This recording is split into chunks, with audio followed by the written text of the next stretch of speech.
Hello, everybody, and welcome back to the Better Opinion. I'm your host, Kevin. I am joined once again by my co-host, Mansoor. Mansoor, how's it going? It's going absolutely wonderful. Yeah. Nothing went wrong today. Well, nothing ever goes wrong. Our equipment is identical every time. There is no curse on us that creates a situation where every time I show up here, everything is wrong, and it's a different wrong every time. That never happens. Yeah, John Microsoft is watching over us. That's true. John Microsoft is watching us from the Connect, and he loves us. Yeah. Anyway, earlier we were talking a little bit about the idea of like feeds, like YouTube feeds, TikTok, Twitter, whatever, just social media feeds. Yeah, I love seeing things that only I like and nothing new. Right, nothing new. So we talked a little bit about this off recording. I was about to say off stream, but this isn't a stream. Off recording. And you sort of expressed the idea of like basically because of the way that everything is fed to you, everything's becoming sort of homogenized. It's like you have one thing that you see and you only see that one thing because that's what does well. The problem comes with it is that it comes with like a sort of expectation. If I see a meme video, it must have these things. It must have the same boing sound. Right. And then Yeah. every It's all time that Roblox, oof, yeah. every time they're sneaking, it's the same or whatever, or stuff going on. And anything that seems to detract from that is maybe a bit like people are uncomfortable with it. It's like, why are you doing it this way? Yeah, so that's an interesting. This is fairly vague, but I get what you're getting at, and I think there's a couple different things to talk about here, right? So I'm gonna list them so that we can always come back to them later. So first off is the idea of algorithmic feeds, right? It's sort of that everyone lives in a bubble, and they may not even like that bubble. For example, my YouTube doesn't serve me things that I want most of the time. I actually have to search for them, and they're actually like my YouTube feed is convinced I want to watch a lot of VTuber clips, but I never watch VTuber clips ever. The only ones I've seen were sent to me in a Discord DM. Like, I don't search them, I don't go onto the website to observe them. And it's been very few and far between when they were sent to me from someone. And yet Twitch will be like, hey, I got 8 VTubers you've never heard of, and it's, you want to watch it? I'm like, well, no. you see, Twitch saw that you were a VTuber once, so. And well, in YouTube, sorry, did I say Twitch? I meant YouTube. YouTube will be like, you want to watch VTuber clips, right? You want to see this? You don't even know this one. It's not even one of the ones you've ever heard of. You want to watch it? I'm like, no, I never want to watch it. But when Stimpy releases a new video, I have to go click on his profile. But I watch all of his videos all the way through. So that's one issue. Is like you're in a bubble, and it may not even be the bubble you want. And then the second one is what you're sort of covering. It's like the homogenization of content. It's like everybody wants to do what works, and whether it's because of an algorithm or because of just sort of like hive mind, you end up creating a like everybody's looking for the same thing, the same sounds. They're all looking for the same songs, the same sound effects, because that's what's trending. Like on TikTok, I see you have a thought, but like as a final example, on TikTok, the actual songs trend. So like if you use that song, your video is more likely to get seen, even if you made the same video with a different song. Yeah, the copyright free version of a song that was played on the radio, or something. Or something. I hate to bring up Dark Souls, but I feel like it's a really good. How many episodes has it been since we talked about Dark Souls? Actually, I don't think we've talked about Dark Souls much. That's true. That's a Monday stream thing where we go. But I feel like a lot of people just talk about Dark Souls. But I bring up Dark Souls because it's a very good example of how people think a game should be played, and only from how they've seen other people play. Because the game doesn't tell you how it expects you to play it. No, and the older you go in the series, the more freedom you have, right? It's only the later games that really, like, there's only a few good ways to play. Because if I tell someone it's like, oh, do you want to play Dark Souls? In their head, they're thinking, oh, I roll through every attack. I hit them. Do people use heavy weapons, or is it like some people do? I mean, it depends on the and person, but... I use weapon and I do big damage, and then he's like stamina, shield, run away or whatever, and I play every fight that way. But that was not really the game wasn't necessarily designed so that's the only way to play, because I knew different people who played different ways. I knew like people who were a wizard. Some people I guess might not even know that magic exists in the game. Yeah, I know okay. some people who use pyromancy, and some people use summons, cheating. Yeah, cheating is what they call it, because they say, well, you didn't actually beat the game. Yeah, this is something Dark Souls is a good example of this, because a lot of people play the game a lot of different ways, but if you were to observe it in media, whether it's going on Twitch, whether it's going on YouTube, it's like there's one way to play, and that's challenge run. You have to be naked, level 1, perfect dodge, hit list. There's an electrode in your ass. If you get hit, you die in real life, right? Like this is, and every time I hear, dude, famous streamer Chimp successfully did every video game hitless back to back with a gun to his head. I'm like, I don't care. Please stop telling me. It sets an expectation. And I know where you got this from, because I've complained in the past that if I ever try to play a Souls game on stream, some person always comes in and is like, what challenge run are you doing? And I'm like, none. I'm just enjoying a game. Well, you explained the same thing with RimWorld too, right? Yeah, should people show up to RimWorld? I'm streaming RimWorld for the first time ever, because I've been, my community has inundated me with the game and all its DLCs. And I'm like trying to figure out how you like don't die on the first week. And they're like, what difficulty are you on? What storyteller are you using? And when I'm like, I don't know, what's the most generic setting? I hit next. Well, I bring up Dark Souls not really to like hark on the Dark Souls fandom, even though they should be shat on. They should be, but I understand. But the idea is that it. Say it, Michael. You already interrupted. Shame on them. Okay. The idea is the idea of expectation. It's like it feels like viewers are always expecting something, right? And is like when people like see a new AAA come out, it's like they want hundreds of hours. It doesn't have to be millions of years of gameplay, endless empty space. And it's the weirdest thing to look for. It's like, why it's only 100 hours of gameplay? Dude, okay, hold on. This is like triggering my fight or flight reflexes.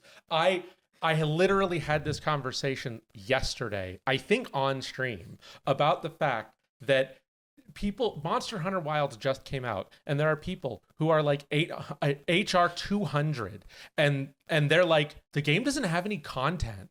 And I'm like, well, all you did was you bought the game, and then you haven't slept for 72 hours. You wake up, you play the game until you pass out in your chair, then you sleep for as long as your body can force you to before you wake up, inject adrenaline into your bloodstream, and play the game again until eventually you die of liver failure. Yeah, I'm sorry you ran out of gameplay. That's always been like a funny thing. It's like I played 150 hours of this game. Yeah, and it ran out of content. It's not even fun. I was like thinking to myself, what the fuck? Yeah, actually, unironically, I'm pretty sure that person who I mentioned, who was like HR 200 or whatever, or HR 150, I think, they had 100 hours. I think I had 150 hours in the game, and they said that, and I was sitting there and I'm like, how much did you pay for the game? Let's say they paid $70, right? Which is what it's going for the base game in the US. How much is a movie ticket? $15. $15 to $20, depending on the movie theater in the day, right? Well, so we'll say 15 to make it easy, right? So how long is a movie? 2 hours. Yeah, it's an hour and a half, 2 hours. So let's say 2 hours to make it an easy number, right? So $15, 2 hours, right? So you've gotten your full value out of the game, right? Yeah. After 10 hours. Well, here's the thing. It's also more interactive than a movie. Well, sure, but that's not even the point, right? Yeah. What I'm doing is I'm drawing a comparison to something where people will pay $15 for a 2-hour movie, and they will sit there and watch a movie that in 6 months you can buy on Amazon, rent on Amazon for $6. Yeah.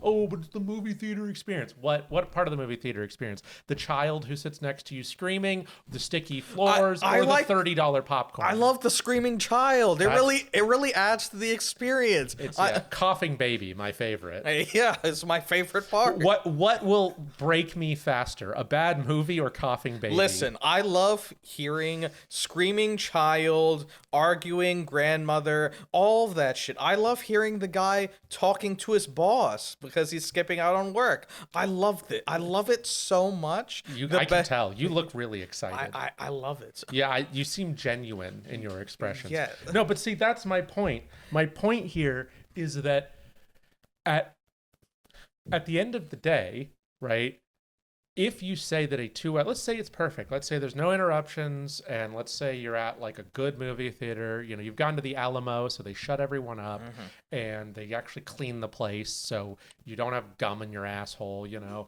and like you watch the movie, you paid $15 for it, right? And it's a 2-hour movie.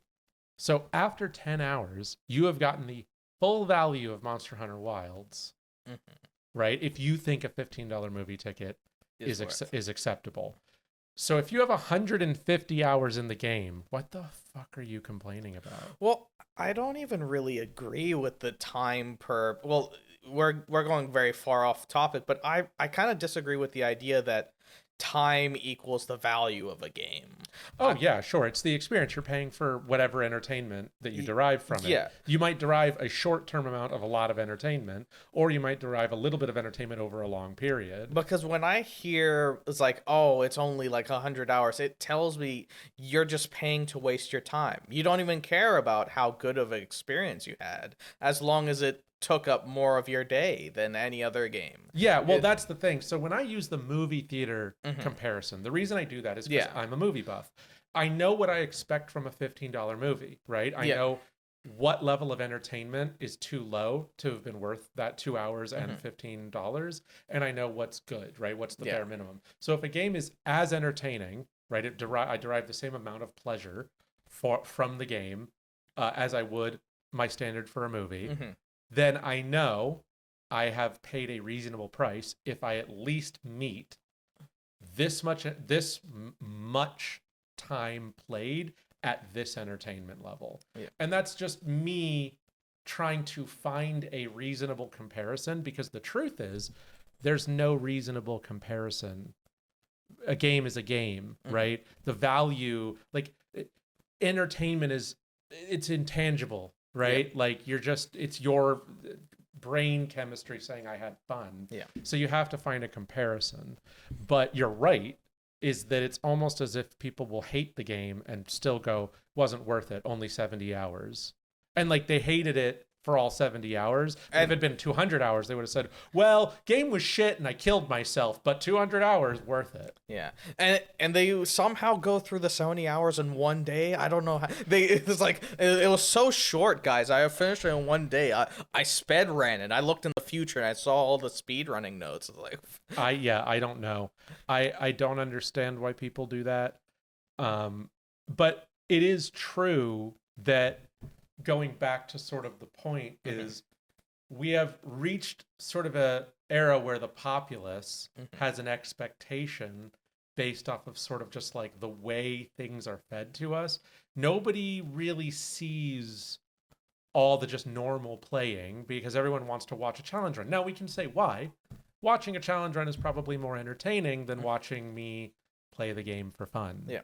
I think part of the problem is it makes it hard to make new things. If you've ever seen the beginning of like even Xbox or like PlayStation, you'll see like guys with like crazy haircuts, just like not even in suits and like jean like shirts stuff, just like people who is like look like gamers. Yeah, gamers making games, not coders who went to coding school because that's what makes the money, because Yeah. that's the new labor market, and so then they got a job coding, Yeah. and they play games maybe sometimes. I love those people. They're so fun to be around. Yeah, they're really entertaining, and I don't dislike them at all. As a longtime project manager, they're really easy and fun to work with.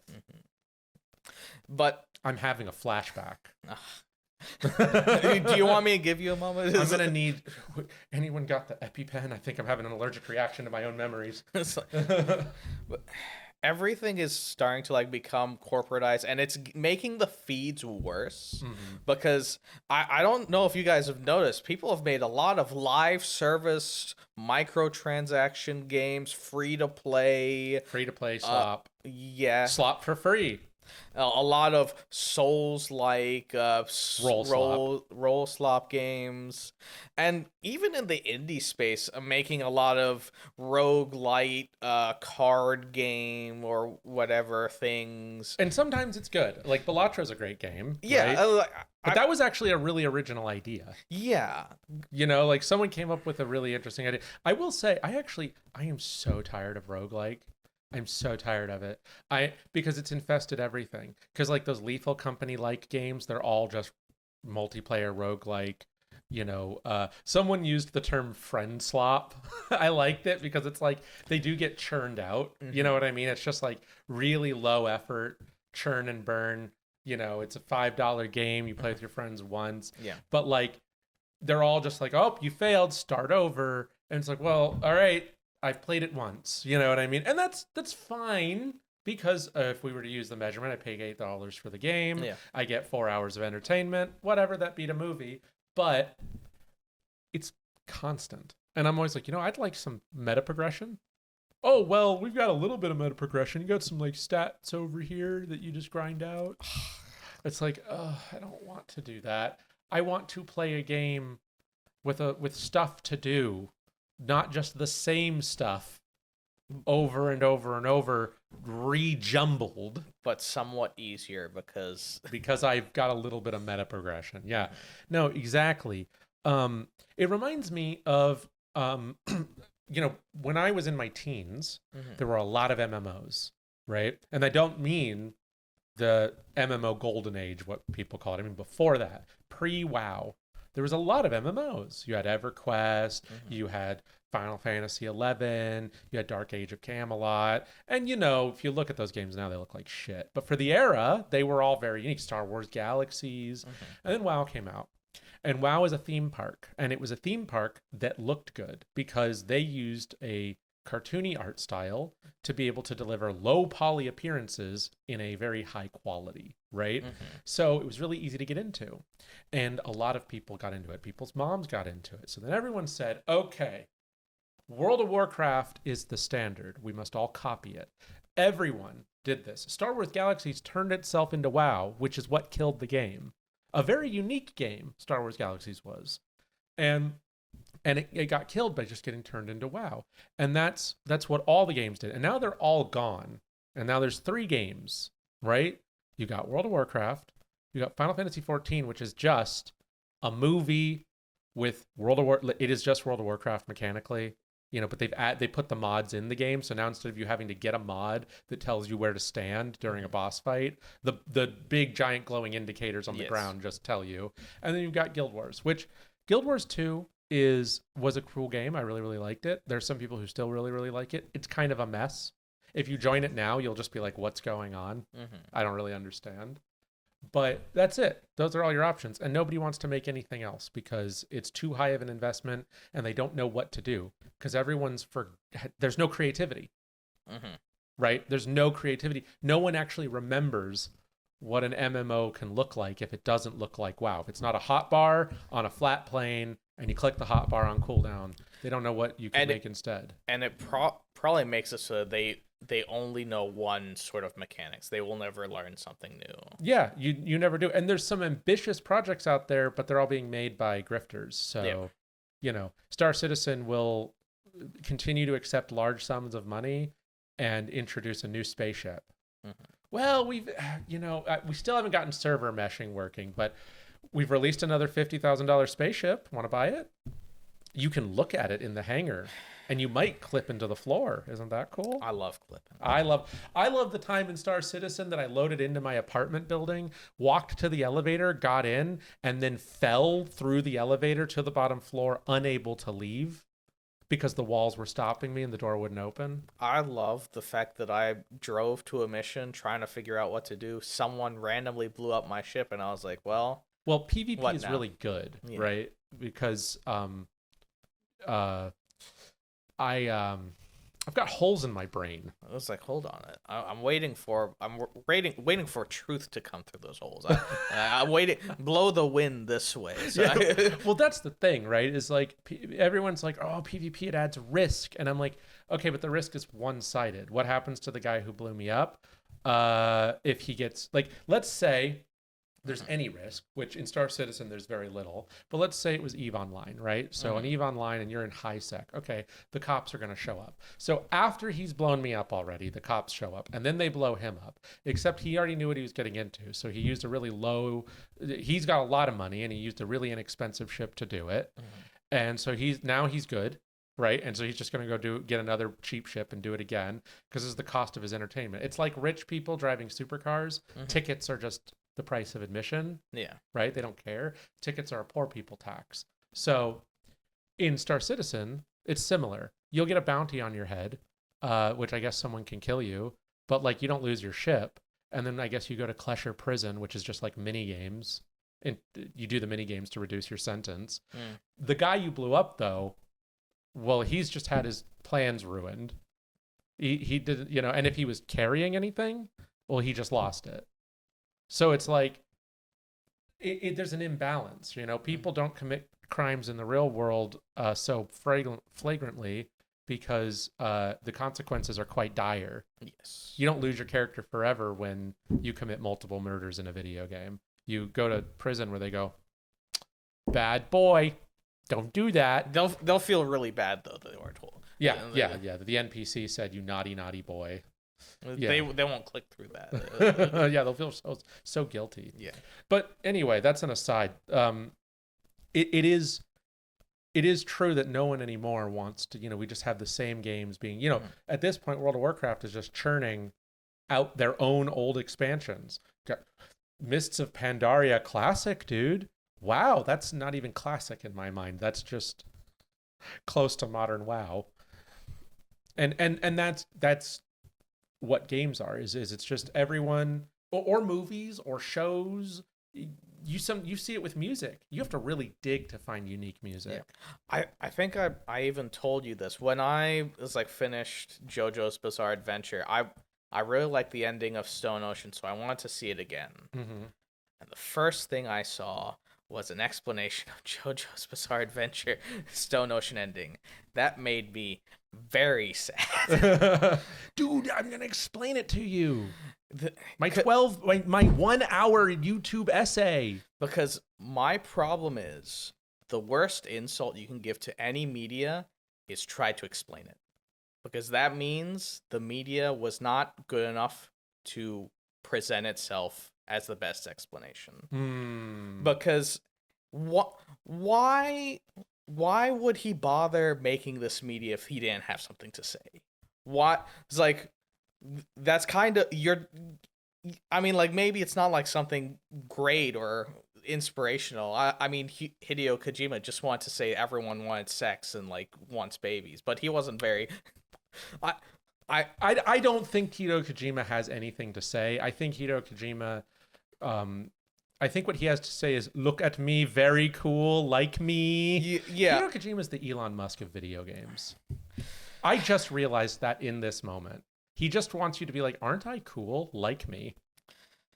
And that's going to piss someone off. Just know, I'm glad it pissed you off, and I'm not sorry, and I will not take it back. Yeah, a lot.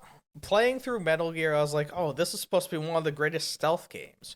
Why am I in so many boss battles? what? Yeah, loving my stealth in these boss battles. I was like, why am I fighting a helicopter with a rocket launcher? Why is the final boss battle fighting a giant mech with no stealth involved in my stealth action game? Yeah, so well, action, stealth, action, man, sir. Come on. You had the stealth. Now it's time for the action. The worst part is they knew you were there the whole time.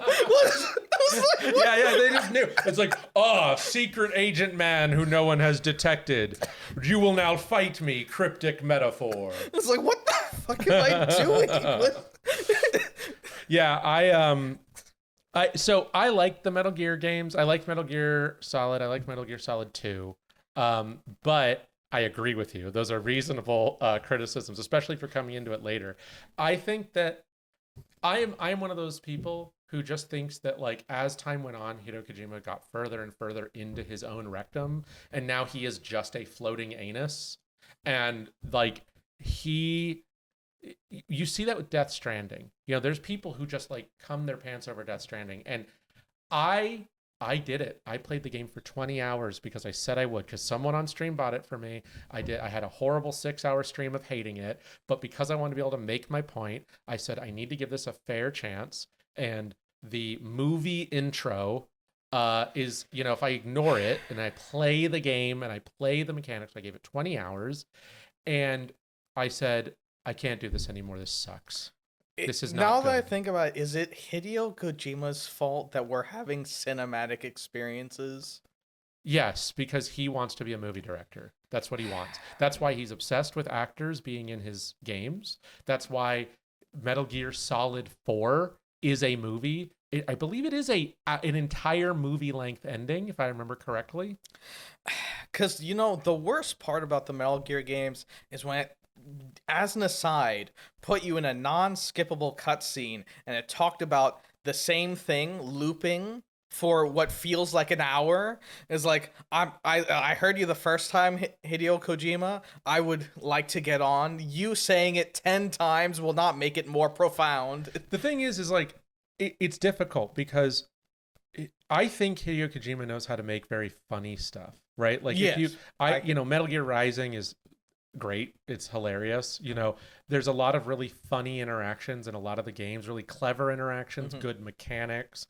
But I feel like as times, and those things don't like, he doesn't lack those skills. You know, the thing I wouldn't say is he's incompetent. That's not what I would not say that. But he's gotten so far up his ass that he made a game where he got Norman Reedus to be a guy walking around with a fetus, and he gets vored by black goop to cause explosions. And that's the game. The game is you deliver packages. I'll never forget, because I did it live in front of an audience of, I think, 80 people. And I sat there, and everyone just loved my suffering as I sat there and I watched a 30-minute cutscene. Actually, we timed it. I put a timer up on screen, and we timed it. And after the cutscene where they introduced Dead Man, whose special power is being alive, but he works on dead people, and Die Hard Man, who doesn't die, and actually it's not even that he dies hard, it's actually that die is the in German, and he's the hard man. And then my favorite superhero, Heartman, whose special power is to have a heart attack and die. But then someone defibrillates him and he's okay.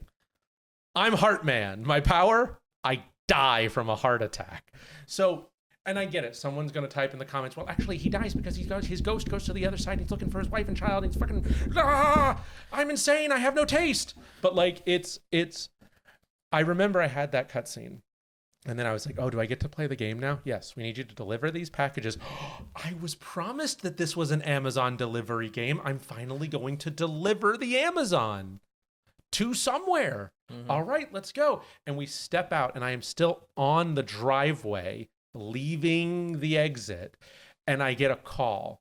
And it goes, I forgot, what's the guy's name, main character's name? Does it matter? Does it? Yeah, well, I just was going to quote it correctly. It's like, Norman, this is Die Hard Man.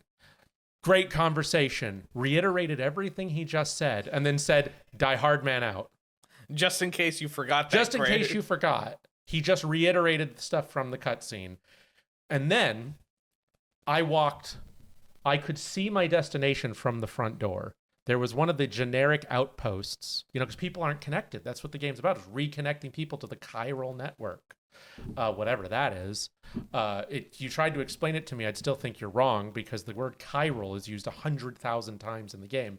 You walk all the way over, you can see it from the front door, this place. It's this outpost, this building you got to deliver to. You get there and you put your fucking jingle keys in the levitation device, and it goes like, and then all of a sudden the person is rejoined to the chiral network and like, oh my God, I haven't spoken to anyone in like 5 years. They say this. They say they haven't spoken to anyone in 5 years, but now they're connected to the internet essentially. And I'm sitting there and I'm like, it's right there. I can still see the city from here. I can still see it. It's right that you could just walk there. There was some floating goo guys, but I just walked around them. They didn't even notice me because they were so far away. I went around instead of through them, and then it was fine. So I just I don't really know why they were so alone for 5 years. I think they were just stupid. Well, that's apparently all of them. Because I just remember having that experience, and I had so many experiences like that once I hit 20 hours, I was like, I don't really know what everyone gets about this game. They're like, dude, it's about the atmosphere. You want atmosphere? There's tons of places. Put on a VR headset, go into VR chat, and go to one of those areas that were designed just to be atmosphere, right? I don't know what anyone was supposed to get out of this. So what's my point? Now that I've pissed everyone off, my point is that was a game where a man ejaculated onto a piece of paper and said, "This is the storyboard." I love that. And then everyone said, "So true, Mr. Kojima. We'll make it happen." And then everyone we've spent our entire budget on actors. They've kissed. They all kiss the piece of paper, of course. Probably. Well, no. My point is that it isn't. I say ejaculation. It's an ego ejaculation, right? It's just his ego on display. Yeah, it feels like it's part of the everyone is supposed to like Kojima. I don't think it would have been popular with most people if it wasn't a Kojima game. Yeah. If it had been identical in every way, but it was from Glup Shido, they wouldn't have cared. Seeing Kojima Productions, everyone was like, "Oh." They start soy pogging. Yeah. They deep chug their Soylent. They hug their Switch that their wife's boyfriend got them, and then they start playing the Hideo Kojima game. Yeah. It reminds me of why multiple devs were angry why what was it? Elden Ring was popular because it didn't have the quest markers. It didn't have. Why is this game so popular? It doesn't have quest markers. It doesn't have these features that tell you what the puzzle solution is in case you took too long. It does. Wait a second. That card. Yeah. Well, I've got this little claw, and on the bottom of the claw is the exact key to the door. I've got so many examples of this I can pull out of my ass. It's upsetting. There's no yellow paint in front of each cave. There's no you can just miss stuff. It's crazy. It's funny. I both shit on Elden Ring for not being as good as people say it is, and also defend it for still not being mainstream AAA slop. Yeah, I never finished Elden Ring because I never felt it was as fun as the other Dark Souls games. But how far did you get? I beat the first major boss. I think I got to the school. Okay, well the school is good. After you do the school and you do whatever you need to do you explore so that you can get the little discs so that you can go into the capital. Mm-hmm. The capital sucks. The capital is no, that's wrong. The capital's cool. After the capital, then the whole game is every FromSoft game. It's unfinished. Well, how do I explain this? For some reason, adding a jump to a FromSoft game takes away from the experience to me. Interesting. Because part of FromSoft for me is the movement or the lack of movement. People expect a jump button, and it's how often do you jump in real life? Because this is the first thing I said in a game jam when going through game design is you want to add a jump button. Why? why does the player need to jump? Because let me give you a good example of where you never jump. Gears of War. Oh yeah, that's true. It makes you feel much heavier. It really adds, it makes a particular feel to the gameplay. You want to know what I think is the original reason, besides the legacy of platformers?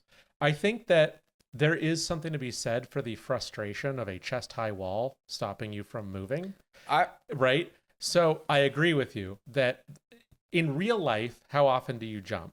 Almost never. Anyone who's being honest with themselves, they're thinking, when's the last time I jumped? You know, it could be a long time. It might have been a hop at best because you hopped over something. Yep. So the thing is, it's a lot easier to create the ability to hop than it is the interaction necessary to climb. So I feel like if you want to make it so that people can traverse, jumping is a lot easier than climbing. I understand, but it's also like a specific design in mind for not letting a character traverse. Oh yeah, no, I understand, but I'm just saying that if you look at, I will always, regardless, if you're the developer, if Manser was the developer of Gears of War, right? Yeah. And you're like, I purposefully didn't add jumping because I don't want you to just be able to do that, to circumvent these things. I'd go, you should have found a better way, because the fact that this is a chest-high wall and it's stopping me from solving all my problems and I can't climb over it is immersion breaking. I could agree with that, yes. You know, so it's like, but I agree with you. Jumping is sort of like a weird holdover from the days of platforming. You know, it's an interesting game that has jumping, but you only use it on specific situations and you use it where you probably would in real life. Well, with the exception that you're a superpowered human. I can't think. Monster Hunter. Oh, yeah. You're right about that. Because in Wilds, like we were playing Wilds yesterday. Yeah. Like in Wilds, you do hop around, you jump around, you jump off of things, but you don't platform. Yeah, you don't. Your bird platforms, but you don't platform. You also can't just jump whenever you want. Yeah, no. You have to have something to jump over, jump away from. You can dive. You can hop.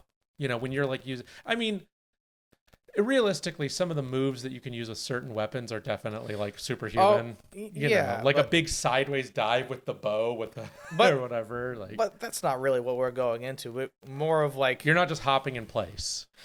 And a thing about Monster Hunter is I feel like it detracts from the normal roll slop in that the movement you have kind of changes depending on what weapon you have. Sure, yeah. I mean, whether you're using like with bow gets a lot of benefits from doing a frame perfect dodge, whereas like gun lance or lance benefits from a perfect block.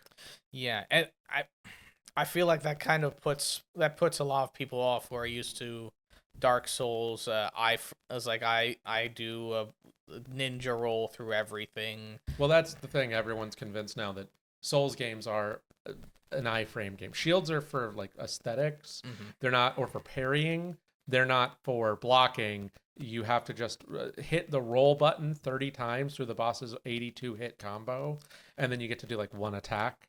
You know, one thing I hate that Monster Hunter does for the sake of it feels like for the sake of realism is how your mount works. Because what I want it to do is spawn behind me, pick me up, and then we're off. But no, it actually runs to you. What it does is it goes from where it was is like in the middle of battle. I don't know. It's just standing there, staring. It's hanging out. It's like while my cat is like doing his hardest job fighting the shit. It's like the little bird creature's like, it's just hanging out. It's just being a little guy. It's cool. And then when I call for it like 5 times, it's like. Yeah, he goes, oh, I guess I could try. Actually, if you watch the animation, as soon as you whistle, if it's facing the opposite direction, it like scrambles to like, it's like, oh, action time. It like. But you know what? I don't care. You just wanted to show up. I want it to be behind me and pick my ass up because I need it now. That's why I called it. Keep it a little bit closer to you then. It's like I here's the thing. You didn't have those 2 games ago. It's like, I know, but you know what? Now that I have it and I can use it mid-fight, I want to use it mid-fight. I mean, you can use it mid-fight. You just got to whistle for it. I do. It just takes... It's because it's far away. Don't run away from your bird, man. Come on. Come on. I don't know what to tell you. I mean, here's the reality. Monster Hunter didn't have them for most of its history. It had the dog in Rise, and now it has the secret in Wilds. And, before then, you just didn't have them. I understand that before you didn't have them, but it feels like rather than for ease of use, they went for realism. One of my friends even explained, like, if you go and put up your tent, he followed the cat. It goes all the way back to the main camp. Mm-hmm. That's kind of cool. It's kind of cool, and I agree. Yeah, it's kind of cool, but why? Because it's like some people will say, "Oh, it adds to the atmosphere," but my problem is like they couldn't even optimize the game. Why were they working on this shit? Yeah, that's fair. Yeah, it's cool that a lot of NPCs in camps have a full cycle and they don't cheat any of their animations. But at the same time, the game runs like shit. So like maybe instead of doing that, you should have made the game run well. And also, like, as a programmer, I'm thinking to myself, why? I mean, people do like it. I understand that people was like, wow, that's very cool. But beyond that, what difference would lying do? Well, in my mind, it's a selling point that if all things being equal, right, like the game functions, there's no performance issues, all the features are complete, and then you're like, hey, we've got extra time, let's like add all these cool details. I would say like, yeah, that's a good idea. In those circumstances, you know what? I'd be fine with it. But that's not the circumstances. You know what's one thing I have noticed about this conversation, though? We completely got out. We never even covered the second topic, and all we did was deviate from the first topic, which was pretty cool. Like, great job on us for that. But, I mean, I think this kind of goes... It is sort of all a deviation from sort of the idea of... Feeds. And Sneeds, too. Yeah, feeds and sneeds, yeah. Well, it's not Chuck's fucking suck anymore. But I think that if we were to go back to that subject, kind of tying it back in is there's an expectation people have. And if you think about it, every time you release a higher fidelity game, there's this incorrect belief that there's an expectation to not do those things. People think, oh, this is the higher fidelity game, it's more complete game, you got to have all these things. And like, I don't think anyone actually would have cared if it wasn't there. I've talked about this before. There's going to be 3 people on the internet who are very angry. Yeah, I know. Well, that's the internet. You have an opinion and you will find the 3 people who don't agree with it. Yeah. But most people, if it wasn't there, wouldn't notice, right? They notice that it's there and think it's really cool, but they wouldn't have noticed if it wasn't there. Well, you see, if someone on their feed noticed, now they're angry about it. Right. But my point is that, like, I've talked about this before. It's people will say, I like blank. Well, I'll criticize something, right? I'll say I didn't like this character, or I didn't like this feature or this ability in a game. And then someone will go, well, I liked it. And I go, would you have liked the game without it? Universally, the answer is usually yes. They would have liked the game without it. But they're defending it on principle. My point is that if you didn't have that thing, people would have still loved it. But that thing is a detractor for some people, or is a detractor in some ways, a la development time. Right? I love things. Right. Things more. Well, it's just like I complained. I don't want to get into it, but I complain about Nada in the story of Wilds. Right? I don't know anyone's name except for the blacksmith. I completely skipped through the story. Okay, well, the child, he's annoying, and most people don't like him, but some people do defend him. And what I always say to those people is, if he wasn't that, he is not critical to the story. They'll say it's his story, and I'm like, no, it's not actually, because if you were to remove him, you could have every single story beat still happen exactly as it happened.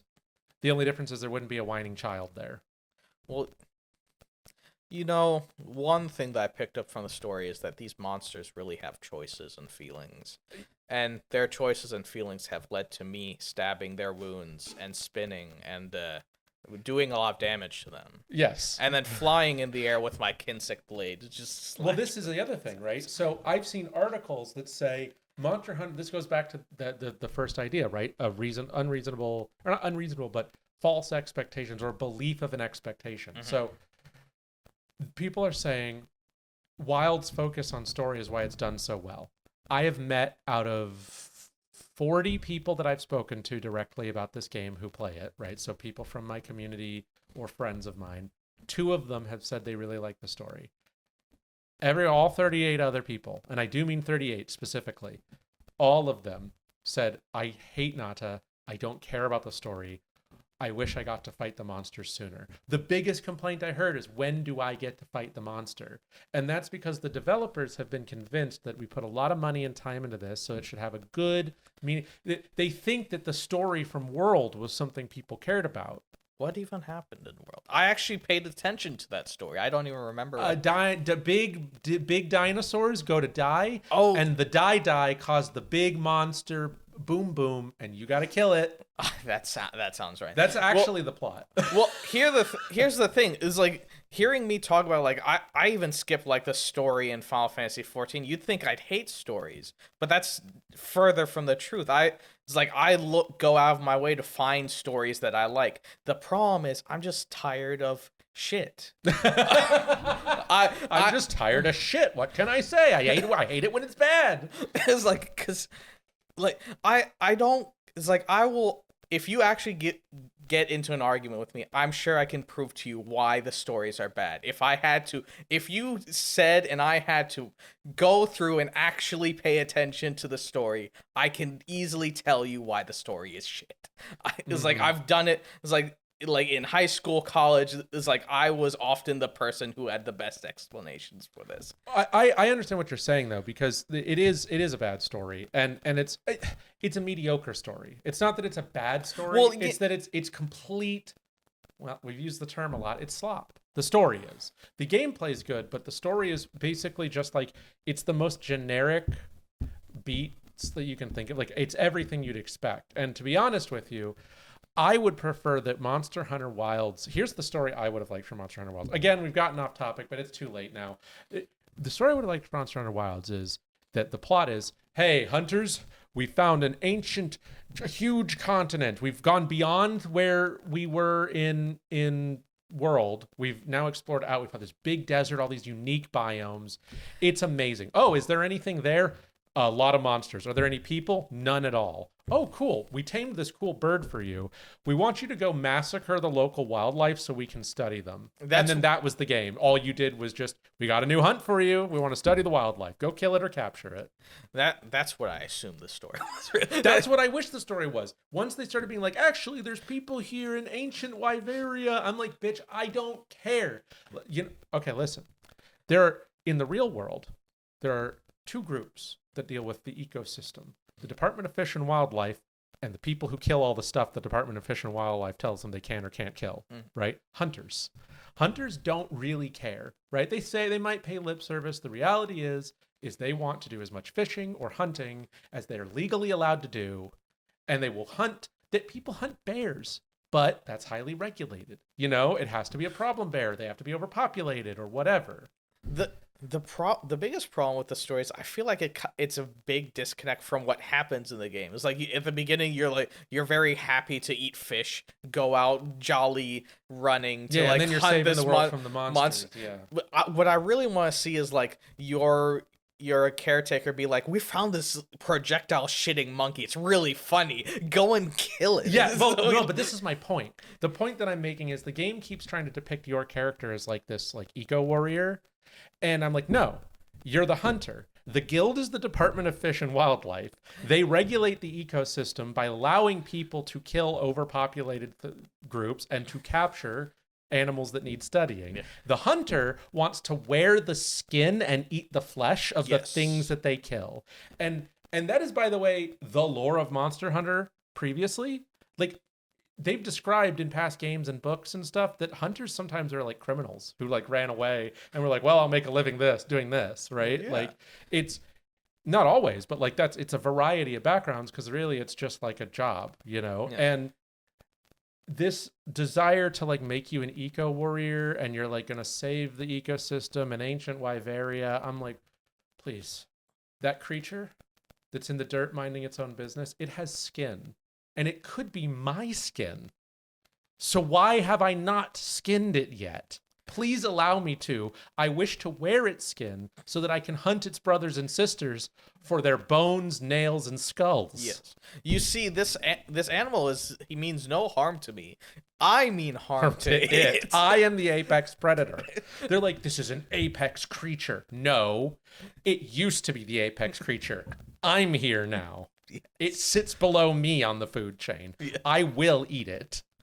Yeah, no, it is a mistake that the game story makes. It tries to make you an eco warrior. It makes you care about these people. And don't get me wrong, I like a lot of the NPCs. I don't like Nata, and I don't, I don't care about the story. All I care about, every time I look in my like list of like weapons I can make, and I see that there's weapons I can't make yet because all the parts say question mark, question mark, question mark. I go, this is a problem. Please introduce me to this. Stop making me watch cutscenes so that I can get to the point where I can get these items. Just let me go do it or hunt things that will inevitably lead to me doing it. Don't you like just walking through the area and seeing all the stuff that they've developed? I love when I walk through a zone and a group of NPCs ooh and ah at the developer's creations for me. Like, I don't get to say it's cool. They'll tell me how cool it is. It feels very masturbatory. Well, that's probably like the greatest sin in media, is like to tell the reader what to think. You think it's really cool. Yeah. Look how you think it's really cool and beautiful and amazing and wow. Well, I probably was going to, but not anymore. Not anymore. Now I hate it. Yeah, no, because there are some really cool places and really good scenes in that game.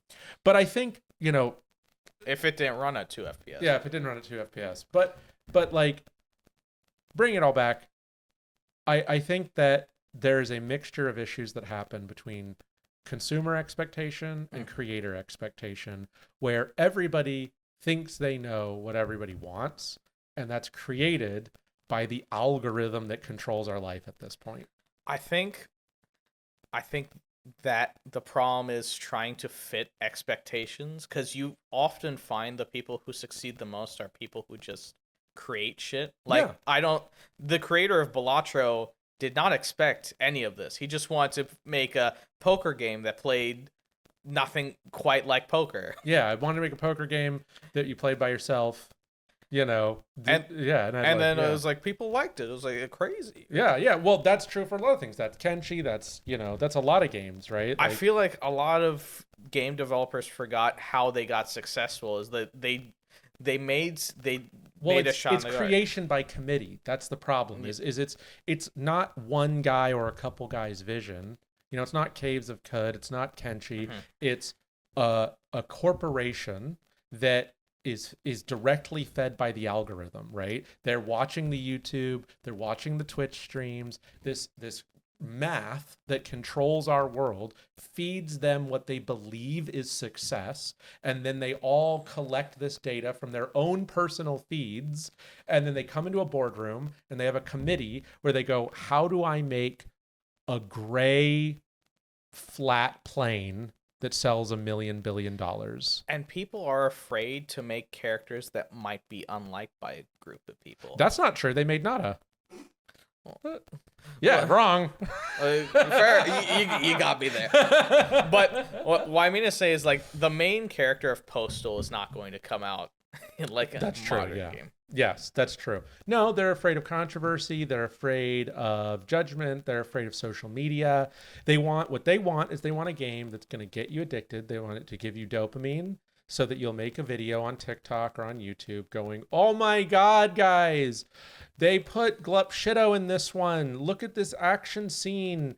Amazing. And then all the other people are going to go, oh my God, I have no personality. I get it all from the algorithm. I clicked on the video. He said it's great. Here's my money. I'll be very interested what happens in GTA 6, because the whole series is about satire. Well, I've heard that they're toning back the level of extremeness, which means they've gone full committee. I'm not gonna say I'm gonna buy it because I hear it's gonna be $100, but I'll be very interested to see what they do in the current day. You ever think it's funny that they keep insisting the games need to be more expensive, but like there's a lot of people just won't buy it at that price and they just wait? Well, like I'm not gonna, even if I was gonna buy a game at full price, I'll just wait until there's a discount. I didn't buy Wild, someone else bought it for me. I would have waited. Because I feel like they feel that they need to have all these features that, I'll be honest, I wouldn't have cared if like it wasn't seamless that you could walk between areas and Wilds. Yeah. I wouldn't have cared if there's like a little loading screen between each area. No, I wouldn't have cared. The seamlessness, because the loading screen is there. Your screen jerks for a second. Oh, yeah. Because every time you transition to a new area, you go through a tunnel. It's always a tunnel or a thin path, and the frame rate drops. There's even usually like a little jerk at one point. I understand, like, they're cheating it. Yeah. But that's my point. I'm actually agreeing with you by saying that, like, this is a lot of work to achieve the same result. Yeah. It wasn't actually. And you do that once. During the story, you travel through those tunnels and then you find a quick travel point, and you will never use that walkthrough area again. Yeah. Because you will just call your bird that'll carry you there. And then you go through a loading screen. And then you go through a loading screen. So that's a lot of time and energy for no reason. It feels like there's just a lot of these. It's feature slop. It's just, everything is slop. Yeah. Well, I think we got to be careful because we got to make sure we define what slop is. Slop is just stuff that's added for no real reason other than it's just expected there. Yeah, slop to me is gray, flavorless, repetitious, expected thing, right? Yeah. So like it's roll slop because it's like, well, these games are about rolling, so rolling's how you play, so it's all rolling, right? Or whatever, we could think of a different slop game, right? But like that is what I think of when I think of slop. Dodge rolling isn't innately slop, but roll slop is really where, well, that's your game. Mm-hmm. Your game is just hitting the roll button. All like the Dark Souls iterations people have tried to make are all shit. Yeah, nobody seems to be able to even. Here's what's astonishing. It's already done. If you want to just copy Souls, just copy Souls verbatim. Just do it, and then call it like I don't know, cum hearts. Like call it light hearts, and then I mean they don't have a good story. They don't have a good story. They don't have a story. It's like the story is told by YouTubers who talk like this. Long ago, in the dark. You got to put a pause every time you say something. You see, this unnamed person, wink, wink.